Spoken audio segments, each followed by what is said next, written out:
अस्सलाम वालेकुम। अरशद शरीफ के कत्ल पे बहुत सारी अफवाहें ख़बरें गर्दिश कर रही हैं। शुरुआत यहाँ से करते हैं कि अरशद शरीफ ने मुल्क क्यों छोड़ा। अरशद शरीफ ने रिजीम चेंज के किरदारों को बेनकाब करने पे प्रोग्राम किए थे, जिसकी वजह से फिर उसको धमकियाँ मिलना शुरू हो गई और पहले उसका प्रोग्राम बंद किया गया, फिर उसको चैनल से निकलवा दिया गया। लेकिन उस पे उस वक्त मुश्किल आन पड़ी जब उस पे खावर गुम्मन पे और शहबाज गिल पे बगावत के मुकदमे दर्ज हो गए। शहबाज गिल को तो गिरफ़्तार किया गया और अरशद शरीफ को ये भी इतला थी कि अफ़गानिस्तान के किसी ग्रुप को इसके हवाले से पैसे दिए गए हैं कि इसको मार दिया जाए। अरशद शरीफ रातों रात पेशावर एयरपोर्ट से दुबई चले गए। लोग समझते थे कि शायद वो लंदन में हैं, लेकिन वो दुबई में थे और दुबई में फिर हमारी इम्पोर्टेड हुकूमत ने वहाँ प्रेशर डाला यूएई गवर्नमेंट पे। अब जो बातें आ रही हैं, उसके वकील ने मतिउल्लाह जान के प्रोग्राम में ये इंकशाफ किया है, उसको इंटरव्यू देते हुए कि हमारी पाकिस्तान गवर्नमेंट ने यूएई गवर्नमेंट पे ये प्रेशर डाला था कि उसको या तो वापस पाकिस्तान भेज दे या दुबई से निकाल दे। दुबई हुकाम ने ये मेहरबानी की कि उसको चंद दिन रहने के लिए दिए, लेकिन ये अच्छाइश दी कि आप अगर पाकिस्तान वापस नहीं जाते तो निकल जाइएगा दुबई से, लेकिन हम आपको यहाँ और नहीं रख सकते। फिर उसके पास ऐसा सहाफ़ी था वतन की मोहब्बत में, उसने कभी किसी और मुल्क का वीज़ा ही नहीं लगवाया था। कीनिया वाहिद ऐसा मुल्क है जहाँ पे पाकिस्तान को ऑन अराइवल एयरपोर्ट पे वीज़ा मिल जाता है, तो ये वहाँ से कीनिया निकल गया। कीनिया में जो वाक़या हुआ है उसमें बड़ी मुतज़ाद बातें आ रही हैं और वो बातें ये है कि पुलिस की स्टेटमेंट से वहाँ के जो मुकामी सहाफ़ी है वो इत्तेफाक नहीं करते और वो उन्होंने बहुत ही अजीब सवालात उठाए हैं जो जेन्युइन सवालात हैं। कीनियन पुलिस ने ये कहा है कि एक बच्चे को अगवा किया गया था और एक गाड़ी थी जिसको हम रोकना चाहते थे और हमने उसको शनाख्त की गलती की वजह से गोली मारी है। जबकि चीज़ों में तज़ाद इतना ज़्यादा है कि ये नैरोबी से 2 घंटे की मुसाफत पे अरशद शरीफ का कत्ल हुआ है और जहाँ पे कत्ल हुआ है, जहाँ पे उसको शहीद किया गया है, उससे फिर 70 किलोमीटर दूर इसकी लाश है। तो बहुत ही तज़ादात हैं। कीनिया पुलिस के बारे में मैं आपको बताऊं कि वहाँ पे डेथ स्क्वाड बड़ी मशहूर हैं और बीबीसी ने भी उस पर रिपोर्टें की हैं और अल जज़ीरा ने ख़ुसूसी तौर पर कीनिया के पुलिस के डेथ स्क्वाड पे रिपोर्ट्स बनाई हैं कि कैसे वहाँ पे अपने मुखालिफों को मारने के लिए इस डेथ स्क्वाड को पैसे दे के आप किसी का भी कत्ल कर सकते हैं। बीबीसी ने रिपोर्ट दी थी कि 2017 में भी इंसानी हुकूक के एक बहुत बड़े अलंबरदार वकील को भी इसी डेथ स्क्वाड ने कत्ल किया था।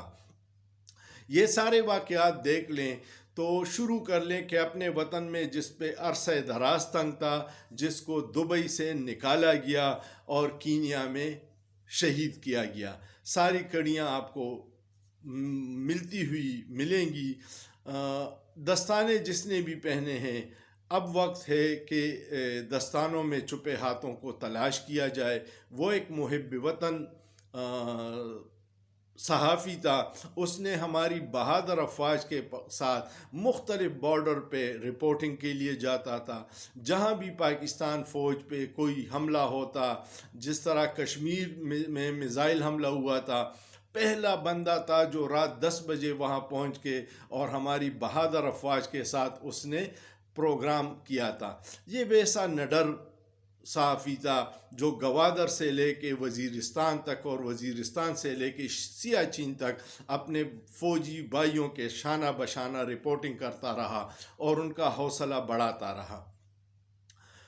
ये सारी कड़ियाँ ऐसी हैं कि कीनिया की पुलिस के बयानात में जो तज़ादात हैं उसकी तहकीकात होनी चाहिए।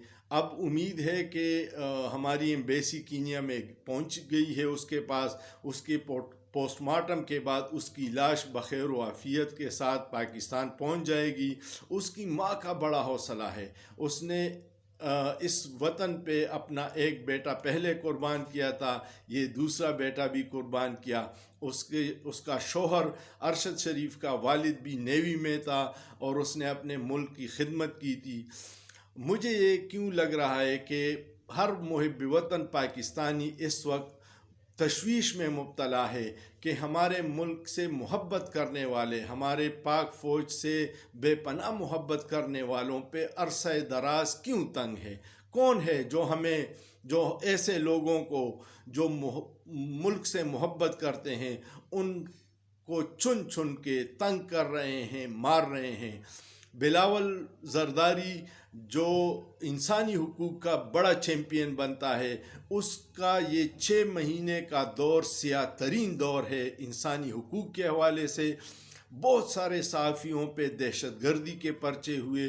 عمران ریاض پہ پہلا پرچہ سندھ میں کٹا تھا دہشت گردی کا۔ سمی ابراہیم پہ پرچے ہیں، معید پیرزادہ پہ پرچے ہیں، ارشد شریف پہ ہے، صابر شاکر ملک سے فرار ہے۔ یہ کیا ہے؟ آپ کی انسانی حقوق کہاں چلی گئی؟ یہ بے نظیر کی وہ پارٹی تو نہیں تھی جو صحافیوں کے ساتھ، انسانی حقوق کے ساتھ، صحافت کی علمبرداری کے لیے کھڑی رہتی تھی۔ بلاول آپ نے یہ کیا کر دیا؟ شریف خاندان کا تو ٹریک ریکارڈ ہی یہ ہے کہ جو لفافہ لیتا ہے وہ ان کا وفادار ہے، جو نہ بکے وہ ان کا مخالف ہے۔ ان سے تو گلہ نہیں ہے۔ پیپلز پارٹی تو انسانی حقوق کی چیمپئن ہے۔ آپ کے دور میں یہ ہو رہا ہے تو اور کس سے گلہ کریں؟ یہ ساری صورتحال ہے کہ کینیا کی پولیس کا مشکوک کردار ہے۔ اب اس پہ ایک ٹروتھ کمیشن بننا چاہیے جو یہ پتہ لگائے کہ کینیا کے پولیس کے پیچھے کون سے ہاتھ تھے جس نے ارشد شریف کو کینیا میں شہید کیا۔ وہ اپنے وطن کا بیٹا تھا۔ ایسے بہادر بیٹوں کی وجہ سے یہ دھرتی ماں ہمیشہ رہے گی۔ ہم اس کی سلامتی کی جنگ لڑیں گے انشاءاللہ۔ ارشد شریف کا مشن جو سچ پہ مبنی تھا، جو ان ہاتھوں کو بے نقاب کرتا تھا جو اس ملک کی سلامتی کے لیے خطرہ تھے، جو اس ملک کو لوٹنے والوں کو سہولت دے رہے تھے، وہ ان ہاتھوں کو بے نقاب کرتا تھا۔ جو باتیں بہت سارے لوگوں کو پسند نہیں تھی اور اس کو راستے سے ہٹایا گیا۔ جو بھی تھا وہ اس دھرتی کا بیٹا ہے اور ہمیں اس پہ فخر ہے۔ پاک فوج زندہ باد، پاکستان پائندہ باد۔ شکریہ۔